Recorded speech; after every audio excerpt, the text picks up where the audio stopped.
first year of WGI was 1994, where I came over to watch, and I saw some groups, and I was at my brand new school, Avon. I just gotten the job there.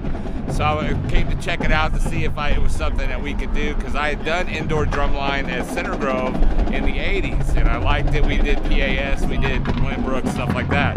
So when I got to Avon, I was like checking this out and see if this is going to be a viable thing.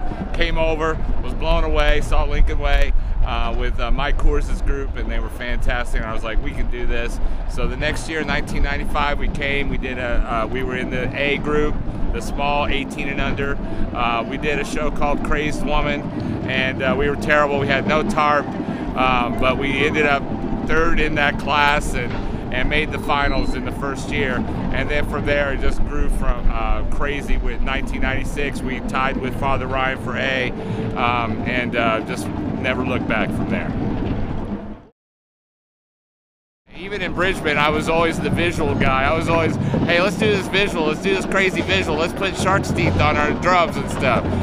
So I've always had that mindset about how can we make this interesting and entertaining for the audience. The funniest thing is that when we started all this, you know, drum lines in those days, you couldn't see the eyes, you know, the hats are down, our train in the teeth, and that's the way we did, and everything was the same. And I wanted to do away with that. I wanted the personality, because I had some really funny kids. I had this one kid, he was such a comedian, and I just wanted to feature him. So we started to build this face and this performance component. And I won't lie that I've watched ballet and dance, but also the color guards and how they influenced what we were doing at that time.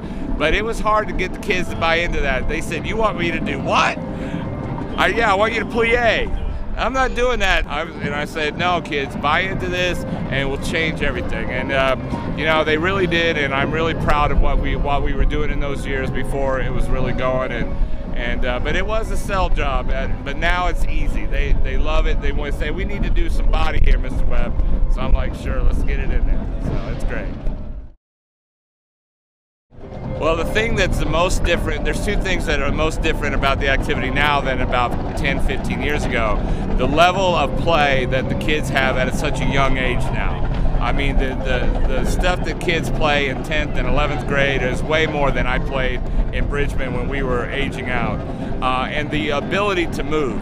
You know, the ability to not just stand in a parking lot and your shoes sink into the asphalt, but to really move. So that's been a big part. What I would like to see happen is a more intellectual component from the overall design. I think as more people get familiar, that we'll get past just drumming tricks and we'll create a holistic entertainment thing for Joe Schmo out in the audience too, because I think at times we drum-size ourselves, and we don't have necessarily a holistic approach. So I think as the designers mature, and these young kids that are doing stuff now that are in the lines, that they become designers themselves, we will see a better holistic approach to the design process and creating a product that has performance components, musical components, and entertainment components that will make this a viable audience and fan-based activity as well, because this is one of the best things kids can do. I've been such a believer in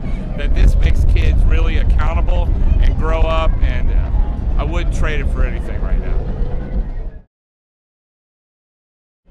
Well, the first thing is, I mean, you got to be aware of what's going on around you, but I think that you have to have a love and an interest in the kid themselves, the individual.